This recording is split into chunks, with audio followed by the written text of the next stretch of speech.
L'hebdo des éditorialistes prend ses quartiers sur dimanche, c'est politique. Mesdames et messieurs, rebonjour. Merci de nous préférer sur ce programme. Comme vous le savez, nous sommes en période de saison des pluies dans le sud du Bénin, la pluie avec son lot d'inondations.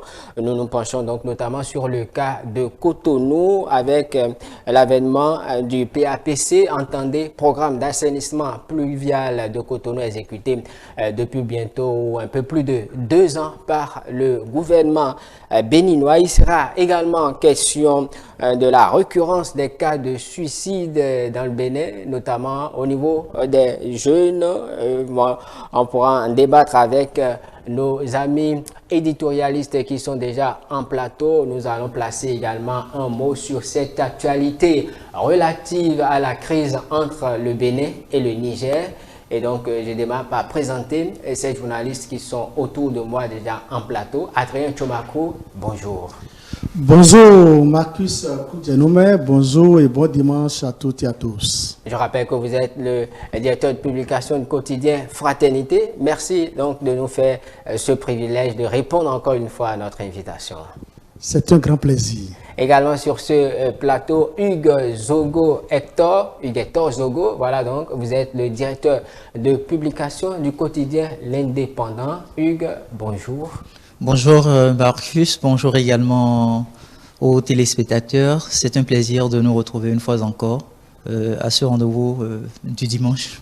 Voilà, plaisir donc partagé. Le troisième invité, il a nom Adam Huiteno, il est journaliste au quotidien La Primeur. Adam qui devra nous rejoindre d'un moment à l'autre sans plus tarder. Nous allons entrer dans le vif du débat tout en démarrant par ce premier sujet. Il s'agit de cette crise, je dirais, ce différend qui est perdu entre le Bénin et le Niger. D'épisode en épisode, ça continue. On se demande à quand la fin des ressortissants de ce pays nigérien et des ressortissants nigériens qui ont été interceptés de l'autre côté de Semenkoudji, le Niger qui donne de la voix une nouvelle fois. Adrien Tchomakou, on dirait une balle de ping-pong. Oui, M. Koudjenoume, malheureusement, nous sommes confrontés à une situation qui nous donne matière à réflexion. Il faut dire que on se pose la question de savoir si la fin de cette série d'épisodes est pour demain.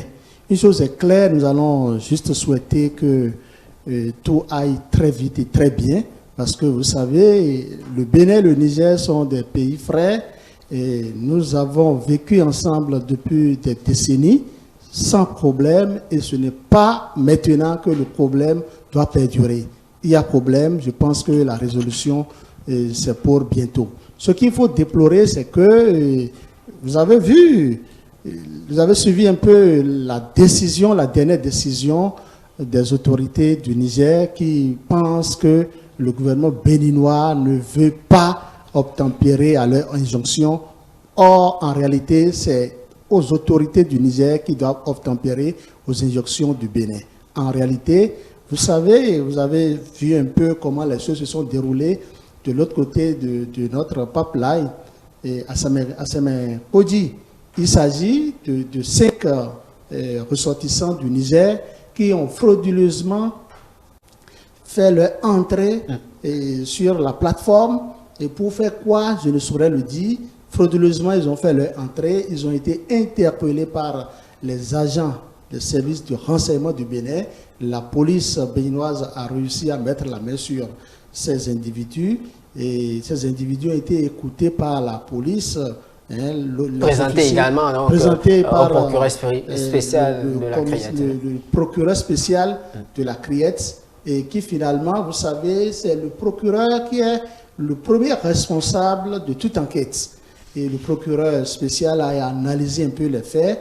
Il a compris que, bon, sur les 5, il y a 2 qu'on peut dédouaner, mais qu'il y a 3 qui doivent répondre de leurs actes. Donc, il y a des charges qui pèsent sur ces individus.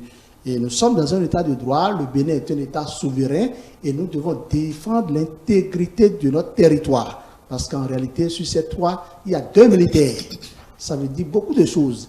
2 militaires ressortissants du Niger qui, ajoutés à un civil, ont fait incursion frauduleuse sur notre plateforme. Ça veut dire beaucoup de choses. Écoutez, je pense quand même que l'enquête suit son cours et les jours à venir vont nous permettre d'en savoir davantage ce qui veut se passer. Voilà, Huguetto Zogo, c'est vrai que l'affaire est actuellement pendante devant la justice, ne serait-ce qu'un mot, parce que avant même cette présentation des concernés, il y a le procureur spécial près la Criette qui a fait une sortie et donc médiatique pour situer un peu les uns et les autres.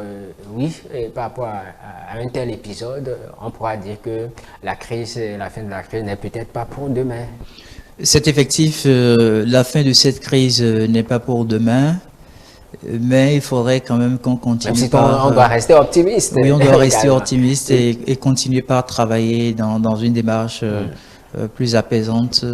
On va inviter les différentes parties prenantes à revoir sans doute leurs différentes postures adoptées jusqu'à la date d'aujourd'hui. Il faut tout de même quand même décrire un fait. Le fait, c'est de retrouver des citoyens nigériens portant le titre de militaire sur une plateforme aussi sensible. Voyez-vous, et quand on parle de militaires, Adrien Kyomakou l'a si bien rappelé tout à l'heure, on peut quand même faire plusieurs interprétations. Et quand le procureur spécial de la Criette arrive à donc demander à ce qu'on ne les libère pas pour suite d'enquête, ça veut dire que nous sommes encore loin de pouvoir trouver une suite favorable à cette crise-là. Parce que du côté du Niger, les autorités ne vont pas abandonner leurs concitoyens. Elles vont chercher donc à ce que l'on les libère. Mais là, on se retrouve face, sans aucun doute, à des faits qui sont reprochés à des individus. Déjà, vous ne pouvez pas être militaire, vous retrouver sur le territoire d'un autre État. Sans autorisation. Sans autorisation. Ce territoire-là doit être informé que vous êtes là pour une mission spécifique, ce qui n'a pas été fait. Et plus tard, quand on se rend compte que les bagues que vous aviez par devers vous sont de faux bagues, si je ne me limite qu'à la déclaration du procureur spécial après la Criette, je me dis ce n'est pas un acte responsable. On n'aurait pas souhaité nous retrouver dans ce tourbillon-là. Vous l'aviez très bien notifié en début de cette émission, ça devient un jeu de ping-pong. Et pourtant, les deux pays sont quand même des pays frères et amis. Nous cohabitons depuis plusieurs années. Ensemble, nous travaillons sur des projets de développement pour le mieux-être des populations. On n'a pas souhaité à ce que le Bénin se retrouve en pays limitrophe avec le Niger. C'est aussi pareil pour le Niger qui n'a pas souhaité avoir le Bénin comme pays limitrophe. Et donc, quand la nature même arrive à instaurer un certain nombre de faits, il faut quand même qu'on puisse prendre un peu de la retenue dans nos démarches. Et mieux, ce que moi je voudrais... Pour terminer rapidement, sur ce sujet, je trouve quand même que le chef de l'État béninois, le président Patrice Talon, il a tendu plusieurs mains aux autorités nigériennes. Même s'il y a des incompréhensions, même s'il y a des sujets sur lesquels on n'arrive pas à s'entendre sur le plan politique, je dis bien sûr le plan politique, pour le bonheur des populations, pour qui ces autorités nigériennes ont pu faire leur coup d'État, elles peuvent quand même raviser leur posture. Voilà. Et je souhaite vivement que toutes les personnes qui sentent cette capacité-là de pouvoir apporter un plus pour que nous puissions sortir de cette crise-là ne manque pas de pouvoir agir. C'est pour le bien non seulement du peuple béninois, mais également pour le peuple nigérien. Voilà qui est bien dit. Oui, Adrien, rapidement. Très rapidement, il y a des faits qui retiennent l'attention. Premièrement, ces ressortissants du Niger se sont confectionnés des badges qui ne répondent pas aux normes. C'est-à-dire il y a du faux et usage du faux. Ils ont porté ces badges, ils ont fait incursion sur la plateforme. Ils ont été détectés très rapidement par le service du renseignement béninois et on constate par la suite qu'il y a des militaires qui font partie du lot. Combien? Tout au moins 2 militaires. Vous voyez des faits. Le Bénin est un État souverain. Le Bénin doit défendre l'intégrité de son territoire. Très rapidement, la police républicaine s'en est saisie, le dossier suit son cours parce que nous sommes dans un état de droit. Nous sommes en réalité dans un état de droit et en la matière, je pense quand même que le droit doit être dit. La bataille juridique aura lieu. Le Niger doit envoyer dans les tout prochains jours des avocats pour venir défendre au barreau du Bénin, et je vais parler pour venir défendre du moins au tribunal, à la criette, leurs ressortissants qui sont gardés par aujourd'hui la criette. Dans les liens de la justice béninoise. Voilà. Ce qu'il faut souligner, c'est oui, Adrien, pour terminer, pour qu'on aborde un autre sujet assez rapidement. Oui. Le Bénin, cette affaire ne doit pas continuer à émousser l'ardeur des deux États qui s'entendent déjà sur le principe qu'ils doivent s'entendre davantage. C'est de ça qu'il est question. Parce que depuis plusieurs années, depuis des cinquantaines d'années, ces deux pays, écoutez, l'histoire nous renseigne qu'il y a par exemple l'OCBN, cette société. Il y a assez de liens entre les deux nations, vous voulez vous dire. Il y a tellement de liens entre les deux États. Et je pense que très rapidement, le président Tiani, qui en griffe aussi est un Béninois, la famille Tiani est vraiment nombreuse à Malanville. Je sais de quoi il vous parle. Donc je pense quand même que, même si le président Tiani se réclame du Niger, il a aussi des racines béninoises, comme vous l'avez dit. Et c'est le même peuple également. Voilà. Adrien, nous allons poursuivre dans cette émission rapidement là et nous allons commencer par aborder le deuxième sujet. Vous l'avez dit de façon très claire, c'est le même peuple et nous travaillons donc pour le développement. Et donc, si tant est que ce sont des peuples qui sont déjà un peu en position de faiblesse parlant du développement, le mieux c'est de travailler pour que tout puisse aller de l'avant en toute collaboration. Deuxième sujet de cette rubrique, aujourd'hui nous parlons des questions liées à l'inondation, et quand on parle de l'inondation, c'est la pluie. Nous sommes en période pluvieuse. Cotonou, pour ceux qui connaissent un peu cette ville, en cette période d'inondation, est assez compliqué à vivre. Et donc voilà, je rappelle que nous avons notre ami donc, qui nous a rejoint entre-temps en plateau. Oui, bonjour. Bonjour Marcus, bonjour à tous les téléspectateurs, bonjour à tous les confrères sur le plateau. Évidemment, on est à Cotonou, mais quand on parle d'inondation, on fait... On peut vous présenter aussi, c'est Adam Poitelo, c'est Adam Poitelo, de la prime, voilà. Bien sûr. Quand on parle d'inondation, on pense vite à Cotonou, parce que Cotonou, c'est la vitrine, parce que Cotonou, c'est tout, c'est la capitale économique. Et lorsqu'on parle de cette période-là, tout le monde connaît bien la période des pluies, ça ne fait pas cadeau à Cotonou, mais quand on parle de Cotonou, c'est tout le Bénin. Il faut penser aux autres localités du Bénin également, mais puisque Cotonou est la vitrine, on va s'y attarder certainement. Et ce problème, moi, je pense que c'est pas un problème à régler de sitôt, parce que quand vous voyez tout ce qui se fait dans la ville depuis un certain moment, il y a eu des efforts qui ont été fournis, mais si on voit tout ce qui se passe également aujourd'hui, c'est tout comme si rien n'est fait. Et là, il faut commencer par dire que c'est des erreurs depuis des années de gouvernance, c'est-à-dire un problème d'urbanisation qui a été marginalisé à un moment donné, et lorsqu'on rattrape, il faut aller progressivement. N'oublions pas que lorsque vous avez un problème et vous réglez et vous trouvez une solution, c'est que ça pourrait créer un autre problème. Et je ne voudrais pas dire aujourd'hui que ce qui se fait crée de problèmes aux gens, mais il faut reconnaître les efforts qui sont fournis aujourd'hui dans la ville de Cotonou. Je prends par exemple le cas de Akwakwa. Il y a certaines voies ciblées qui ont été prises en compte par le projet asphaltage qui, lorsque vous allez à Papa aujourd'hui, vous avez la facilité de circuler, ne serait-ce dans la majorité des quartiers. J'ai dit la majorité des quartiers parce que ce sont des rues ciblées qui ont été prises en compte par ce projet-là et qui facilitent tout au moins à certains, lorsque vous n'avez pas accès à votre maison, vous pouvez quand même contourner d'une manière ou d'une autre. En période pluvieuse, bien sûr. En période pluvieuse et aussi tout ce qui se fait également du côté de l'Est, puisque ce n'est pas le sujet. Vous pouvez sortir la nuit, même lorsque la voie n'est pas éclairée, il y a l'eau, vous pouvez aller tomber également dedans. Hein. Donc, il y a beaucoup d'efforts qui sont fournis. Je prends souvent l'exemple, je prends du plaisir à prendre l'exemple d'une rue, là, je ne connais pas bien le quartier.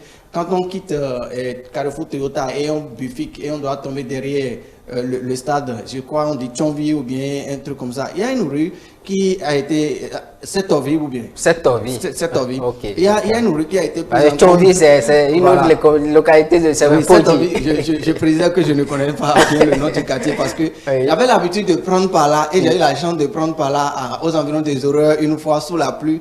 Et je croyais que je suis dans une autre ville apparemment. Donc, il faut reconnaître ce qui se fait et reconnaître que c'est de la responsabilité de nous tous. Lorsqu'on dit ce carré n'est pas à vendre, lorsque vous voulez construire, si cet espace est réservé pour quand même pour la canalisation d'eau et il faut respecter cela. Sachez que c'est vous qui êtes responsable voilà. de tout ce on reviendra un peu sur les causes voilà, donc, de ces cas d'inondation constatés beaucoup plus dans nos villes, notamment à Cotonou. Hugues Hector Zogo, il a commencé par le dire, hein, c'est une éternelle question, cette problématique des inondations dans les grandes villes du Bénin. Pour le cas de Cotonou, on a connu les 3 CI, campagne, Cotonou en campagne contre les inondations.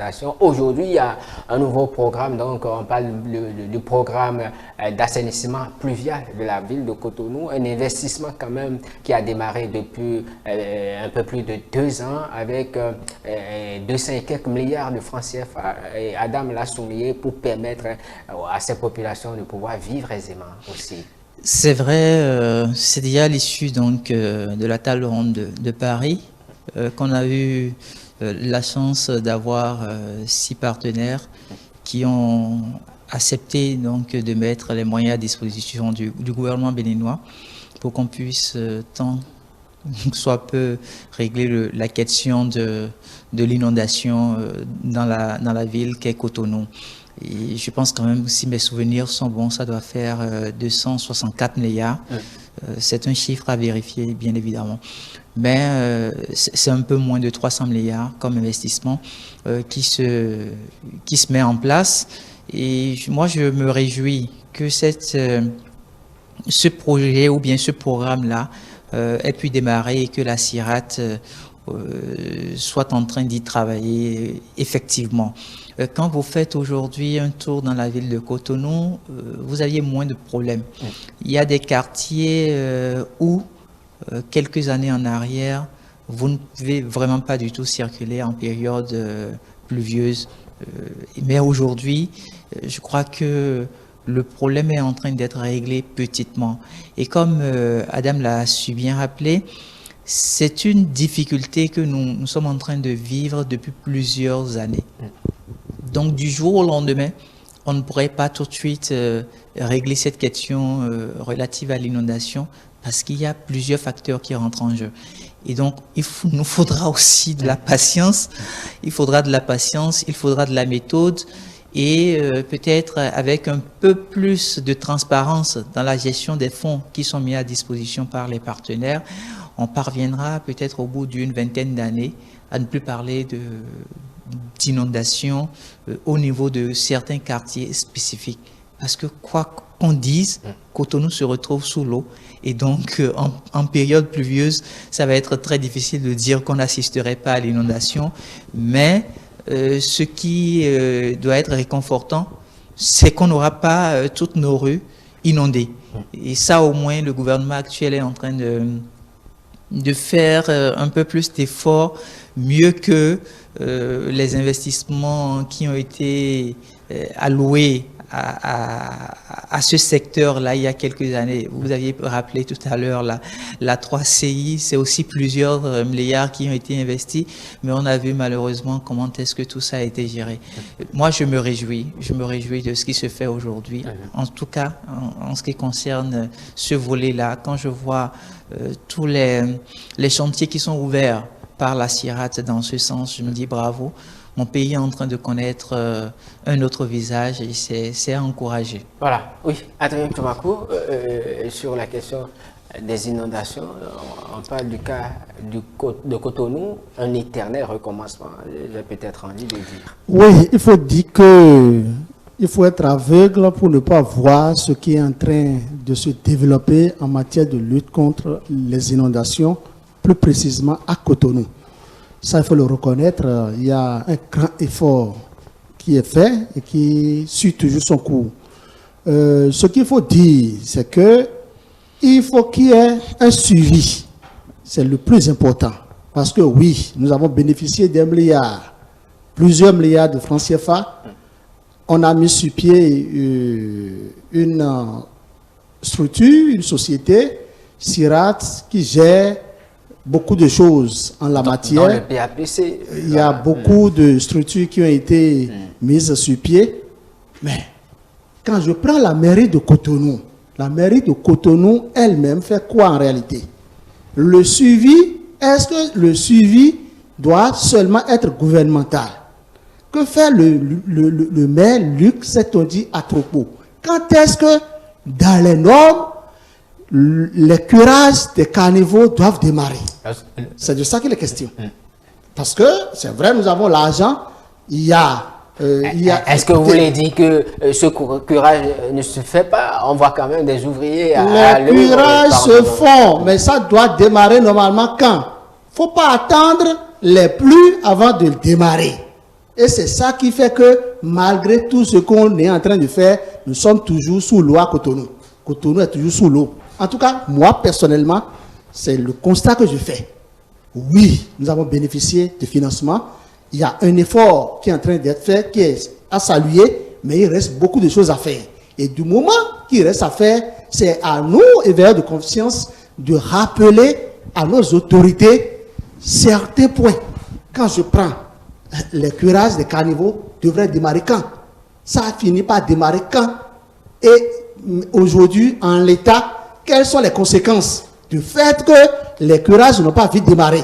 C'est ça ce que nous vivons. Donc je pense quand même qu'au lieu que son Excellence, le maire de Cotonou, Luc Setodi Atropo, qui est aussi le président de l'Association des communes du Bénin, ANCB, Association nationale des communes du Bénin, parce que, permettez-moi, on le voit ces derniers jours très actif, on voit qu'il est en train de préparer positivement 2026, au lieu qu'il prépare 2026, il faut d'abord qu'il veille à ce que ce qui concerne la ville de Cotonou soit bien fait. Tout part de là. Parce qu'il est le premier responsable du fait que les curages des caniveaux n'ont pas bien démarré. Il est le premier responsable du fait que, oui, les choses évoluent correctement ou que les choses n'évoluent pas. Il est le premier responsable de ce que, à Cotonou, nous pouvons plus que jamais nous réjouir des actions phares de ce qui est en train d'être fait en matière d'infrastructure routière, même si c'est le gouvernement qui construit les voies, si c'est le gouvernement, même si c'est le gouvernement qui réalise les alphatages et consorts, parce que c'est sa ville qui en bénéficie. Voilà. Donc, il doit entretenir l'existant. L'entretien de l'existant est vraiment capital. C'est très important. Oui, merci à vous. Donc, Adrien Tchomakou, Adam Préténon, on ne le dira jamais assez. Cotonou, quand même, lorsque vous écoutez les spécialistes en la matière, essaie quand même de dire que Cotonou se retrouve un peu en dessous du niveau de la mer. Et on sait qu'au départ, la ville n'était pas également assez étendue. C'est suite donc à l'urbanisation qu'on a commencé par construire autour de cette ville. Vous avez commencé tout à l'heure par parler des causes. Lorsque vous trouvez des personnes qui construisent un peu dans les réceptacles de l'eau, mais on se demande comment est-ce qu'on fait pour parler en termes, on est inondé après par la suite et oui, les autorités. En fait, oui, c'est ce que je dis. Et mon confrère Adrien Tomako a commencé par le dire parce que c'est la direction des services techniques, si je ne me trompe pas, hein, DST au niveau des mairies ou bien la direction des affaires domaniales avait véritablement joué son rôle et les gens n'ont pas pensé à leur poche qu'à la population. On n'en serait pas là aujourd'hui. Les gens ont vendu des terrains de sport. Les gens ont vendu des espaces qui devaient être réservés pour le divertissement. Les gens ont vendu des espaces qui devraient permettre quand même de tracer les rues ou bien de tracer des rigoles pour permettre le passage de l'eau de ruissellement ou bien de l'eau. Les gens ont vendu, ont vendu. Si bien que aujourd'hui, nous sommes face à la réalité, on accuse les autorités qui ne sont pas responsables de notre malheur. Parce que, j'imagine, il y a des exemples que vous voyez, tout le monde veut vivre à Cotonou. Tout le monde veut vivre à Cotonou. Au point où même si quelqu'un coupe sa parcelle en 4, on veut quand même faire une chambre et un salon pour vivre à Cotonou. Pourquoi? Et lorsqu'il y a plus maintenant, on commence par crier et que c'est le gouvernement qui n'a pas fait ci, c'est le gouvernement qui n'a pas fait ça. Donc, on rend responsable le gouvernement, mais ce n'est pas en réalité le gouvernement. Nous sommes tous responsables de ce qui nous arrive. Et lorsque vous voyez, par exemple, lorsqu'on a commencé par déguerpir les gens des rues, on a crié, hey, le social, on n'a pas pensé ci, on n'a pas pensé ça. Pour venir ici, moi je donne les exemples terre à terre. Pour venir ici, j'ai dû sélectionner des vents. D'accord? Alors que, non. Vous les dites que l'inondation crée déjà assez de dégâts. Bon, je ne parle pas, non, c'est peut-être, je vais parler d'eau de ruissellement, pas là, parce que là, il n'y a pas encore de dégâts, il n'y a pas encore d'eau de ruissellement, et pardon, il n'y a pas encore inondation en tant que telle, mais on a dû sélectionner les rues, d'accord? Alors que, moi, j'ai réfléchi à une chose. Vous voyez des gens qui construisent premier, deuxième, troisième, quatrième, mais il n'y a pas assez à leur fond, d'accord? Est-ce qu'à un moment donné, on ne peut pas penser à une politique de revoir un peu l'urbanisation en ce sens que si la personne a quand même les moyens d'aller jusqu'à 2, 3, qu'il nous donne l'argent de troisième là, pour faire au moins ça, pour que ça puisse permettre l'accès. On va dire que c'est l'État, mais l'État c'est nous. Parce que si on dit demain que c'est Marcus qui est le président de la République, on va commencer par créer le nom de Marcus. Est-ce que Marcus avait demandé à quelqu'un d'acheter Bafon? Marcus n'a pas demandé à quelqu'un d'aller acheter Bafon. On n'a pas dit à quelqu'un de forcer et de trouver, et arranger, on fait des arrangements quand même jusqu'à trouver des espaces. Nous sommes tous responsables et lorsque cette situation arrive, nous devons réfléchir nous-mêmes pour dire où est-ce que je suis fautif, quelle est ma responsabilité. Mais on voit toujours que le malheur, notre malheur dépend de l'autre, alors que nous-mêmes nous pouvons se poser des questions. Dans ce pays, on a formé des géographes pas possibles.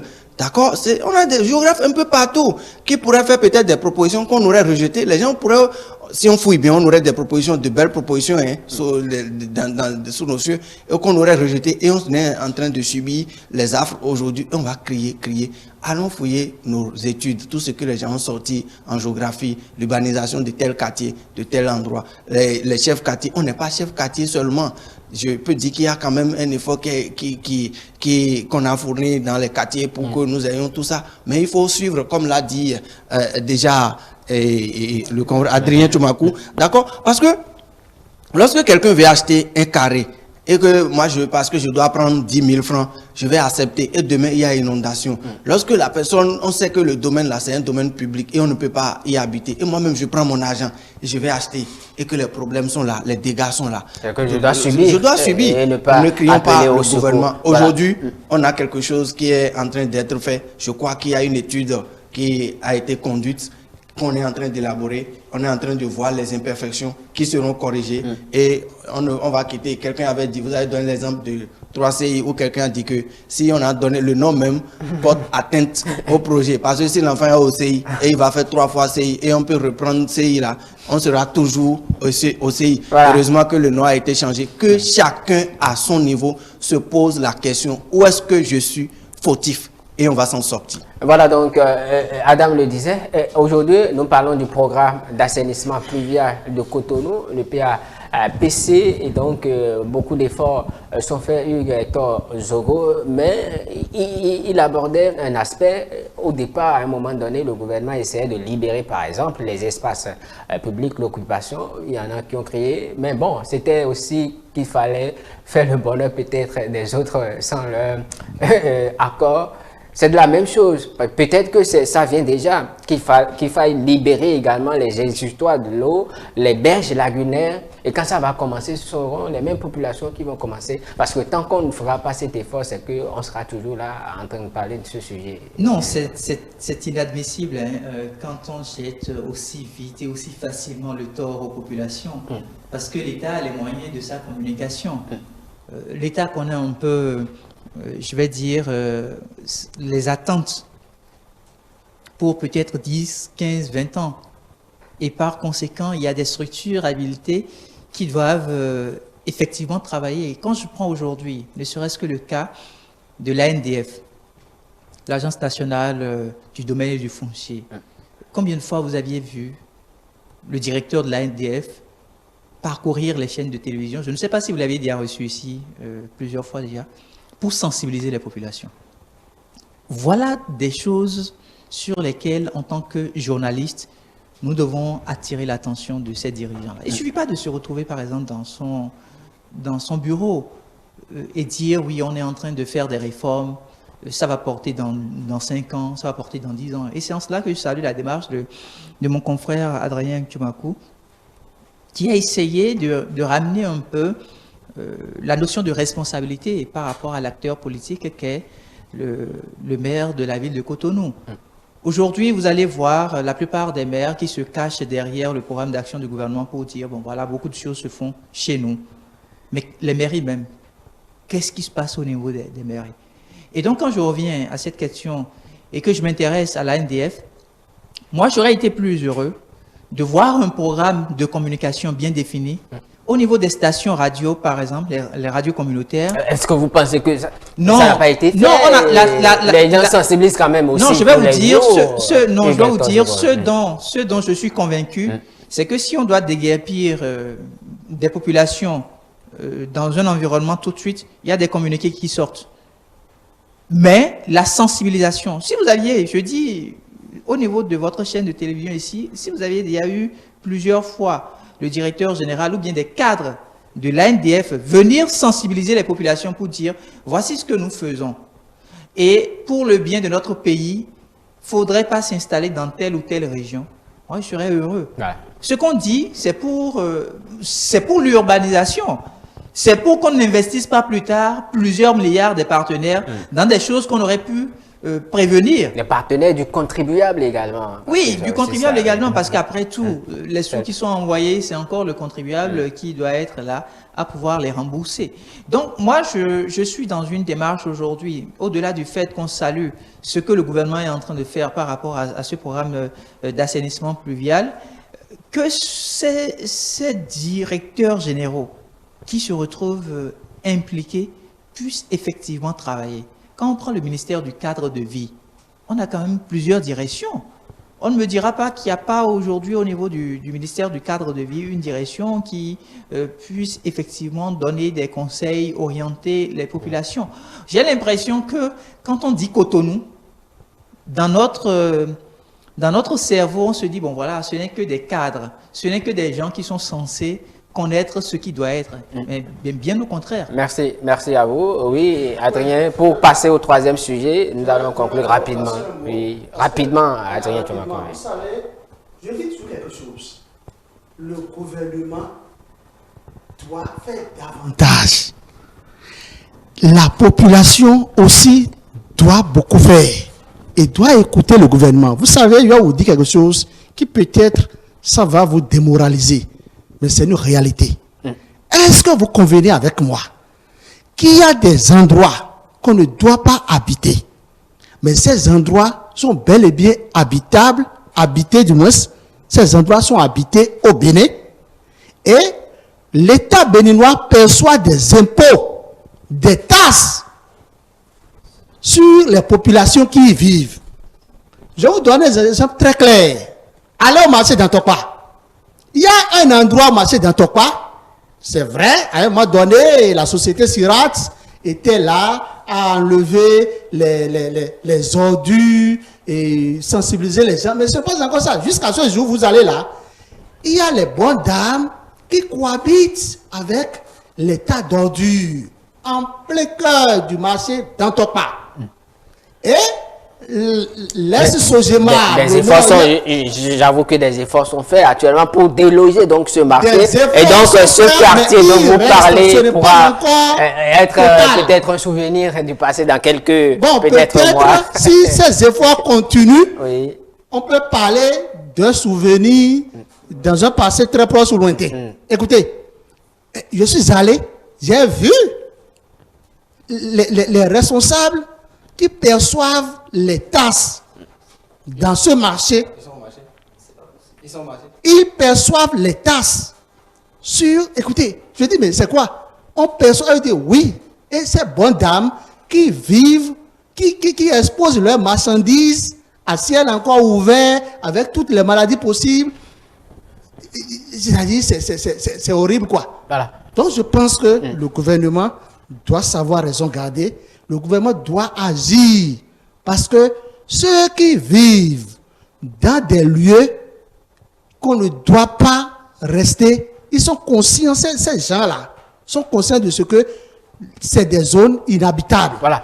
Adrien Tchomako, nous allons poursuivre rapidement et faire peut-être aussi un tour de table parlant donc du troisième sujet assez rapidement. Il s'agit de cette question relative au suicide. Nous avons entendu ces derniers jours, notamment durant ce mois de juin, quand même 4 cas de suicide. On a parlé beaucoup plus des jeunes. Nous avons eu un aspirant et puis un autre tout récemment. Je ne sais pas, voilà, géographe, photographe, voilà.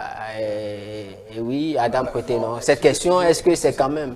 Oui, en fait, c'est un fait de société. On a tous remarqué que il y a une période de l'année, on remarque, mais beaucoup plus ça s'est déplacé à ma compréhension. C'est souvent après les résultats des examens, j'ai dit cela déjà pour attirer l'attention des parents et des autorités sur l'après des examens et à l'approche des fêtes de l'année, qu'on remarque beaucoup plus ces situations. Mais quand ça arrive en ce moment précis de l'année, il faut quand même commencer par s'interroger.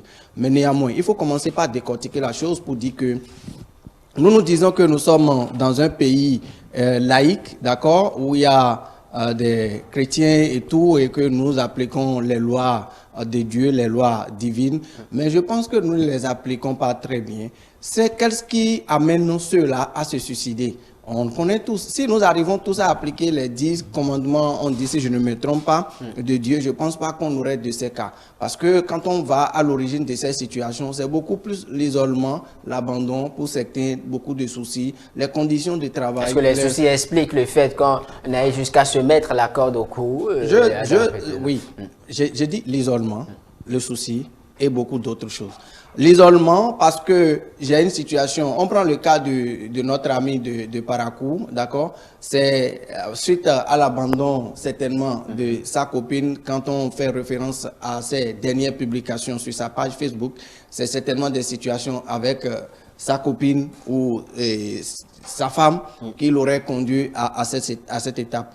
Mais lorsque ce dernier n'a plus à qui parler, s'exprimer, je vais dire, d'accord, poser son problème, qui va entre-temps l'aider quand même à s'en sortir de cette situation, ne serait-ce pas des propos doux. Et lorsque nous prenons nos milieux de travail et nous n'avons pas de psychologue de travail, lorsque nous prenons les amis que nous fréquentions qui ne sont pas disponibles pour nous écouter pour nous assister, c'est-à-dire manque de solidarité totale vis-à-vis de nos proches, c'est que nous contribuons en partie à cette situation que vive notre société aujourd'hui. Parce que si nous avons la solidarité, si je suis sûr que j'ai un problème et je suis sûr que lorsque je vois Adrien Tchomako et je lui pose le problème, même si Adrien Tchomako, bon, on connaît Adrien Tchomako dans la ville, même si Adrien Tchomako n'a pas les moyens de m'aider, il a quand même ce langage de m'encourager, de me montrer pour ne pas aller à l'extrême. De ne pas aller à l'extrême. Voilà. Je pense que nous pourrions quand même régler en partie un message, un appel à tous les citoyens pour que nous soyons plus solidaires dans la République. Hector Zogo, lorsque j'écoute Adam Kweteno, c'est qu'on retient qu'en réalité, il y a peut-être un problème de solidarité qui se pose aujourd'hui dans nos sociétés, comparativement peut-être à il y a cela encore des années en arrière. Est-ce à dire que les suicides, les cas de suicide n'existaient pas, ou c'est qu'on en a plus, on n'entend plus parler de ces cas aujourd'hui aussi à cause de l'Internet et autres réseaux sociaux peut-être aussi? Je voudrais d'abord adresser toutes mes compassions aux parents de ces âmes-là qui nous ont laissés. Et je trouve que c'est une question plus d'éducation. C'est une question plus d'éducation. Et c'est d'abord au niveau de nos familles qu'il faut aller. Aujourd'hui, que représente chaque famille en Afrique? C'est d'abord là la grande question pour moi. C'est de là que partent les questions de suicide. Parce que vous n'avez peut-être pas le père ou la mère qui a la capacité d'écoute, absorbé par le quotidien, le tralala de la vie qui ne lui donne pas la possibilité d'être toujours à la maison. Et donc les enfants sont livrés à eux-mêmes et n'ayant pas la solution immédiate sous la main, ils écoutent peut-être les mauvaises langues. Mieux pour avancer, je dirais aussi que au niveau de nos confessions religieuses, il n'y a plus cet accompagnement, soit du pasteur, du prêtre, de l'imam, qui dans son message, dans son exhortation, essaye de faire vivre à ses fidèles ce que je pourrais appeler la résilience. Aujourd'hui, ça ne nous dit plus grande chose. On peut vivre pauvre, digne, et espérer que dans 5 ou 10 ans, l'avenir soit davantage meilleur. Mais à quel moment on fait passer ces messages-là à la génération montante? Aujourd'hui, tout le monde court d'après l'argent. Et même quand vous voyez notre communauté dans la rue, vous avez 2 ou 3 personnes ensemble qui se retrouvent dans un même espace, mais s'oublient et préfèrent communiquer avec, entre griffes, des humains qu'ils ne retrouvent qu'à travers les écrans. Donc notre humanité, notre monde, je dirais, se déshumanise. Et quand ça se passe comme ça interpelle non seulement la conscience de chaque citoyen, mais ça interpelle aussi la conscience de l'État. Qu'est-ce que l'État fait aujourd'hui pour accompagner on va les compatriotes aussi, cela sur le dos de l'État? Oui, on va le faire porter sur... On va le faire porter... Non, on va le faire porter sur le dos de l'État parce que la Constitution, la loi fondamentale qui consacre le vivre ensemble dit que l'État a le devoir et l'obligation d'assurer la sécurité sociale de ses compatriotes. Et donc, pour moi, il faut qu'on puisse commencer, pourquoi pas, à animer. Quand je prends la chaîne de télévision nationale, quand je prends la radio nationale, c'est plus de leur devoir d'organiser des émissions de sensibilisation. Les jeunes ont besoin d'un programme d'éducation civique. Les jeunes ont besoin d'un programme d'accompagnement psychologique. Parce que aujourd'hui, le père, quand il sort de la maison peut-être à 6 h du matin, il ne revient qu'à 19 h ou à 20 h. Voilà. Tout épuisé. Hector Zogo, nous allons écouter également rapidement Adrien Tchomako sur la question. On parle de jeunesse avec ces cas de suicide qui se multiplient quand même également de jour en jour. Oui, Marcus Koudjanoumé, c'est vraiment déplorable, c'est triste que nous vivons ce genre de situation ces derniers jours en République du Bénin. Mais d'abord, il faut dire quelque chose. Je vais peut-être vous étonner. Un pays qui se développe, il y a beaucoup de choses qui se passent. On rencontre, on entend parler de plusieurs cas de suicide, on entend parler de plusieurs cas de démence, où bon, on dit telle personne est devenue fou ou folle. Vous voyez un peu ce que je dis? C'est un peu ça. Ce qu'il faut reconnaître, c'est quoi? nous sommes tous responsables des cas de suicide en République du Bénin. Tout Béninois est responsable. Partout où nous sommes responsables des cas de suicide au Bénin. À commencer par le pouvoir central, le gouvernement. À commencer par le gouvernement, les acteurs politiques, tant de la mouvance que de l'opposition. Même nous, les journalistes. Écoutez, il vaut mieux parler de soi d'abord. Nous, journalistes en République du Bénin, nous sommes combien à recevoir sur nos plateaux de télévision, de radio, à écrire dans des groupes WhatsApp, dans nos journaux, dans nos organes de presse en ligne, organes de presse écrites.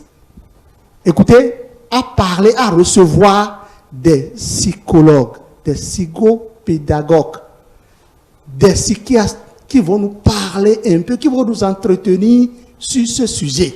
Comment reconnaître peut-être quelqu'un qui est sur le point peut-être aussi de se suicider et c'est-à-dire, le langage qu'il faut... Ce qui intéresse le Béninois, si vous avez votre chaîne vous avez votre groupe de presse, si sur cette chaîne, vous n'êtes pas acerbe à critiquer correctement le gouvernement, à bien critiquer Patrice Talon, à critiquer Boni Yahi, à critiquer l'opposition, on ne vous écoute pas, on ne vous entend pas. C'est extrêmement grave. Voilà. Quand vous n'êtes pas analyste politique, c'est que bon, les gens ne vous considèrent pas. Or, les vrais journalistes, c'est celui-là qui éduque. C'est celui-là qui amène la population à la base à mieux vivre. Voilà. À vivre longtemps. C'est de ça qu'il est la question. Écoutez, les causes sont énormes. Les causes sont énormes. Et vous savez plus que moi.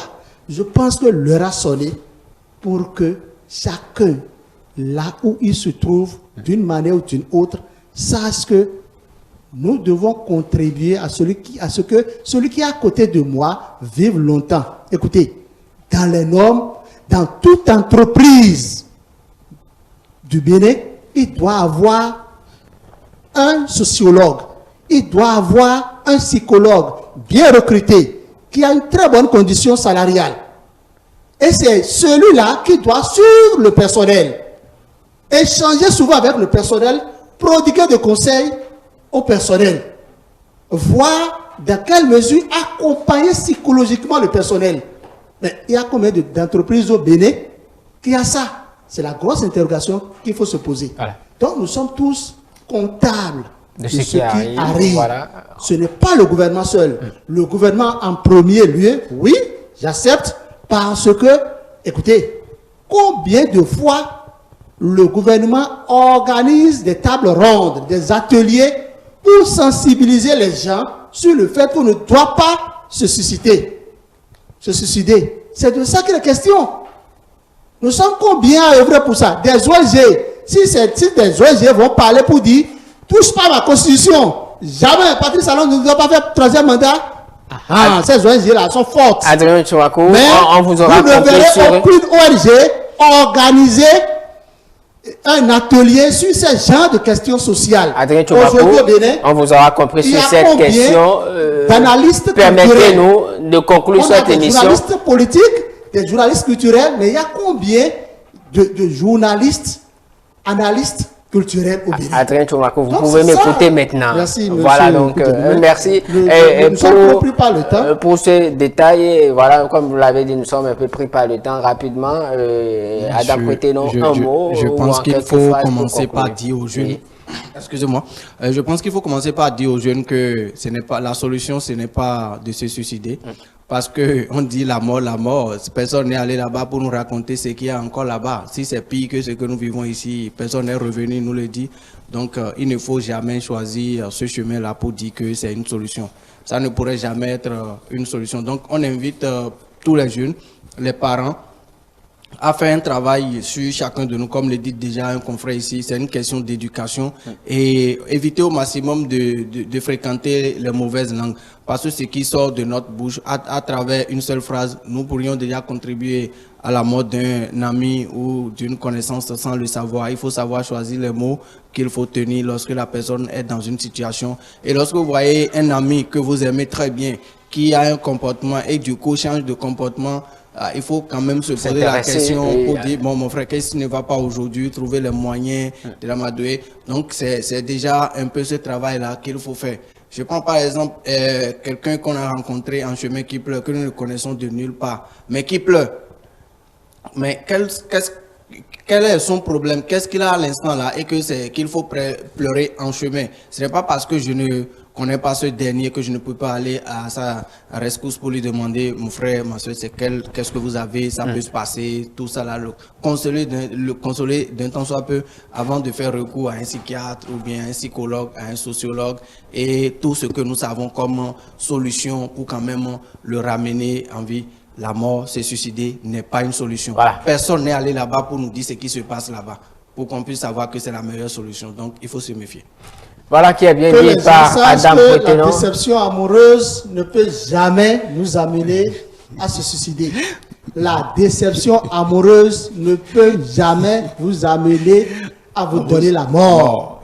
C'est très important. Voilà, vous avez passé les sensibilisations, voilà qui nous mène un peu au thème de cette rubrique qui était sur ce plateau. Adrien Tchomakou, DP du quotidien Fraternité. Nous avons Adam Potenon qui est journaliste au niveau de la Primeur et Hugues Hector Zogo qui est le DP du quotidien L'Indépendant. Nous avions parlé des cas de suicide au niveau de la jeunesse. Nous avions parlé également du programme d'assainissement pluvial de la ville de Cotonou. Mais avant cette crise-là, qui ne cesse de durer entre le Bénin et le Niger, nous en avons également évoqué.